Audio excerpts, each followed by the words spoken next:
20. Crystal Palace preseason prediction 11th difference 9-19. Swansea 17th 2-18. West Ham 10th 7-17. Bournemouth 8th 9-16. West Brom 12th 4-15. Everton 7th 8-14. Stoke 16th 2-13. Southampton 9th 4-12. Leicester 15th 3-11. Newcastle 14th 3. There are many worthy contenders for the title of saddest moment of West Ham's season so far, but Liverpool's opening goal at the London Stadium on Saturday deserves a spot on the shortlist. What happened was that Edmilson Fernandez made a silly decision to try to nip a Reds counter-attack in the bud following a West Ham corner, diving in on Sadio Mane, who proceeded to run 60 yards entirely unchallenged and pass the ball to Mohamed Salah, also unchallenged, who scored.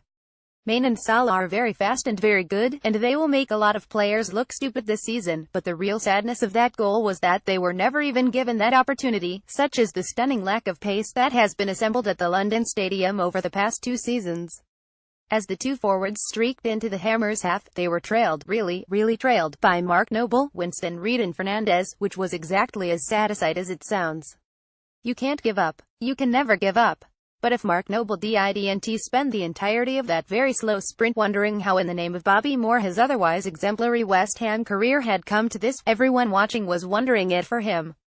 And so as endearing as Slaven Bilic is, the news he was fired on Monday can't have been met with anything but a very brief pang of sympathy for a man who has seemed for at least a year to be completely out of ideas.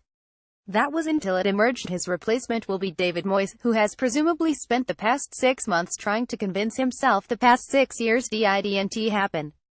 Moyes is a good manager, probably, even now, but the days when his signature qualified as a coup have long since passed.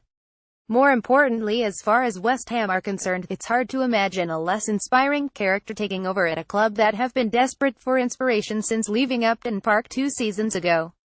That he's set to be offered a contract only through the end of this season, with his position to be reassessed in the summer, suggests he's been brought in primarily to ensure West Ham don't get relegated.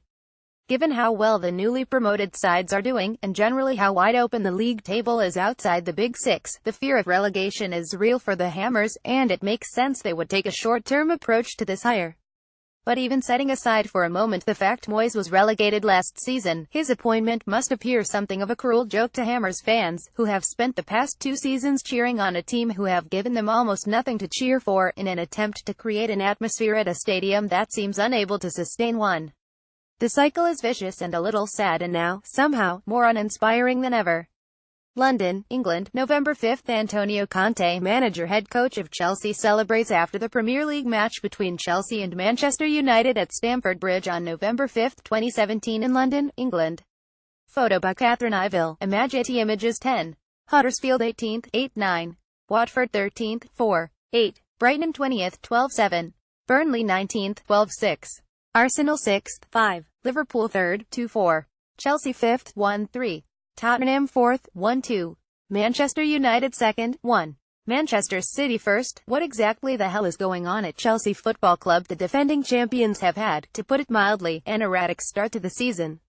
After a deeply confusing and slightly angry summer transfer window, they opened their campaign with a loss to Burnley which featured a failed, but still kind of inspiring 9-man comeback in the second half, and followed that up with a run of 7 wins in 8 matches, culminating in a 2-1 victory against Atletico in Madrid that seemed to position the Blues as legitimate Champions League contenders.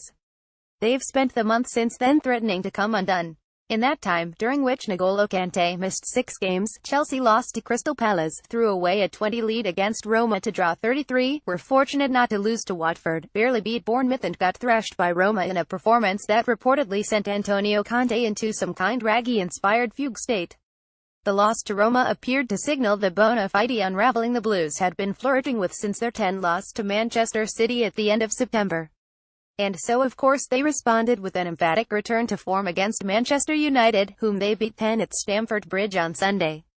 It's tempting, in the wake of that performance, to attribute the inconsistency of the past month to the absence of Kante, whose return at the weekend had a significant knock-on effect. It gave Timo Bakayoko the defensive support he needs, which freed up Cesc Fabregas to play further forward, which got the best out of Alvaro Morata, which made it much harder for United to devote all their defensive energy to fouling Eden Hazard. What a pleasure, by the way, to have Hazard back to full fitness. Kevin De Bruyne, the best player on the best team in the league, has built up a healthy lead in the Player of the Year race, but Hazard still has a strong case for being the best player in the division. He was stunning against United, playing pretty much wherever he felt like playing, a masterclass in dribbling and balance and the ability to receive a ball under pressure. But the fact Chelsea have become so reliant on the Frenchman is an indication of how delicate a balancing act Conte is currently being forced to perform at Stamford Bridge. Indeed, the Blues' on-pitch flirtations with disaster are merely a reflection of the off-field shenanigans that have threatened to consume the club roughly since Conte broke up with Diego Costa via text message in August. Conte, not renowned for his even-keeled approach to management, has made his way through this season in a state of increasingly angry state of flummox, and has directed his anger at everyone from his employers to the media to, most recently, his players.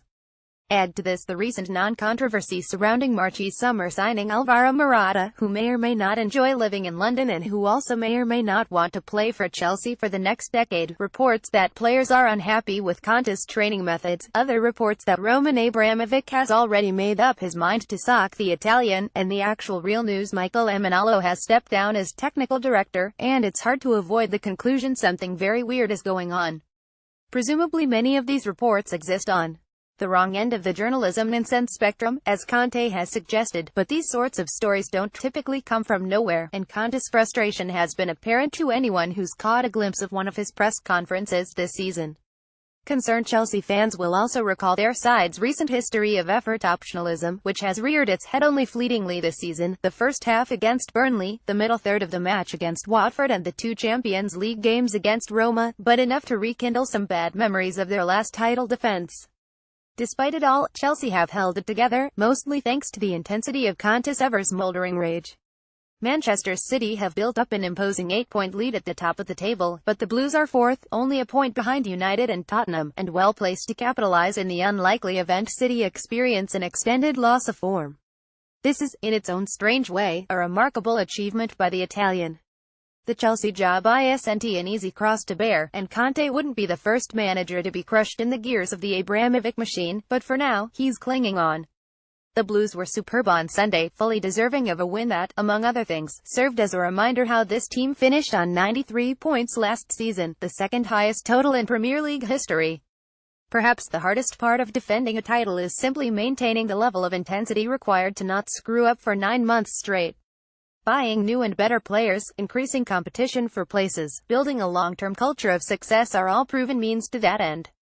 In the absence of any of those things, sheer force of personality will have to suffice. Conte, it seems, is a force to be reckoned with.